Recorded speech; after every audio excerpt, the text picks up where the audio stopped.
Welcome to பாக்கியம் creational channel. உங்களை அன்போடு வரவேற்கிறது.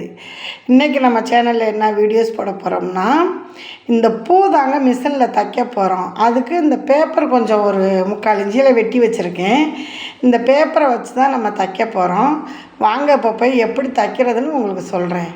இப்போ நான் 2 பேப்பர் எடுத்துக்கிட்டேன். அதில் ஜாயின் பண்ணிக்கிட்டேன். ஏன்னா பூ நிறையா இருக்குல்ல, அதனால ஜாயின் பண்ணிக்கிட்டேன். அதுவும் இன்றைக்கி செவ்வாய்க்கிழமை, மார்கழி மாதம் செவ்வாய்க்கிழமையா நல்லா அழகாக கட்டி வைக்கலாம் அப்படின்ட்டு இப்போ நான் தச்சுக்கிட்டு இருக்கேன் பாருங்கள். 2 பூ, ஒவ்வொரு பக்கத்துக்கும் 2 பூ வச்சு தைக்கிறேன். நல்லாவே நம்மளுக்கு இந்த பூ ஆனால் காக்கரட்டான்னு சொல்கிறாங்க, வாசம் கிடையாது. காக்கரட்டான் வெள்ளை கலரில் இருக்குது. இப்போ லைட்டாக இந்த கலர் கலந்து நல்லாவே இருக்குது. இதுவும் ஒரு அழகாக இருக்குது. இப்போதைக்கு இந்த பூ தான் வருது. இது என்ன பெங்களூர் காக்கரட்டானே என்னமோ சொல்கிறாங்க, சொல்லி விற்கிறவங்க அப்படி விற்கிறாங்க. அதனால் ஒரு 100 கிராம் வாங்கிட்டு இப்போ நான் கொஞ்சம் பூ கையில் கட்டிக்கிட்டேன். சரி மிஷினில் தச்சு நம்ம வச்சு பார்ப்போம் அப்படின்ட்டு எனக்காக ஒரு யோசனை தோணுச்சு. சரின்ட்டு இப்போ நான் தச்சுக்கிட்டு இருக்கேன் பாருங்கள். 2 பூவாக வச்சு ஒரு தடவை ட்ரை பண்ணி பார்ப்பேன். நான் இப்போ தான் புதுசாக ட்ரை பண்ணுறேன். எனக்கு நல்லாவே தைக்க வருது. நீங்களும் இது மாதிரி மிஷினில் தைக்கணும், தச்சு பூ வைக்கணும் அப்படின்னு ஆசைப்பட்டீங்கன்னா தாராளமாக தைக்கலாம். நல்லா அழகாக வருது. இந்த கொஞ்சம் வித்தியாசமாக இருக்குல்ல, எனக்கு வித்தியாசமாக இருக்குது. பார்க்குறவங்களுக்கு எப்படி தோணுதுன்னு தெரியல. நல்லா இருந்தால் கமெண்ட் பாக்ஸில் சொல்லுங்கள் என்னான்னு. ஒரு புதுசாக ட்ரை பண்ணி பார்ப்போமேன்னு ட்ரை பண்ணி பார்த்தேன். கையிலே தானே கட்டிக்கிட்டே வைக்கிறோம். ஆல்ரெடி நான் நிறைய பூ கையில் கட்டி வச்சுருக்கேன்.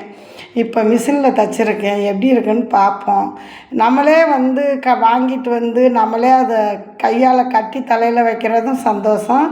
இப்போ கொஞ்சம் வித்தியாசமாக நான் மிஷினில் தைக்கிறேன்ல, நம்மளே தைச்ச பூவை நம்ம தலையில் வைக்கும்போது ரொம்பவே சந்தோஷமாக இருக்கும். இப்போ பாருங்கள், நான் அதனால தான் சொல்லுவேன். ஒவ்வொரு பதிவுலையுமே நிறைய பதிவில் சொல்லியிருக்கேன். இப்போ எங்கள் வீட்டிலலாம் நிறைய பூச்செடியெல்லாம் இருக்கும். அந்த பூவை பறித்து என்ன செய்வேன், கையில் உடனே கட்டுவேன், சாமிக்கு வைப்பேன்.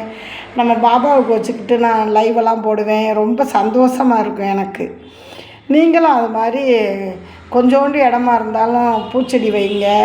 இந்த பூ நான் கடையில் வாங்கினது தான். கனகாம்பரம்லாம் நிறையா இருந்துச்சு. ஆடு கடிச்சிட்டு போயிடுச்சு. அதனால் இனிமேல் அது துளுத்து முட்டை எடுத்து பூக்கும்போது பறிச்சுக்கலாம். அது மாதிரி ரொம்ப மனசுக்கு சந்தோஷமாக இருக்குங்க ஃப்ரெண்ட்ஸ்.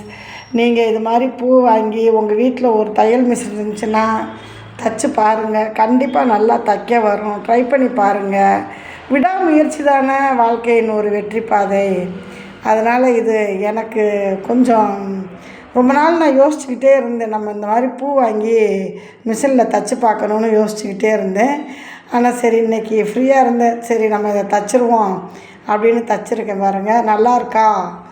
ரொம்ப எனக்கு சந்தோஷமாக இருக்குது. மிஷினில் தைக்க வருமோ என்னமோன்னு நினச்சேன். ஆனால் நல்லாவே வந்திருக்கு.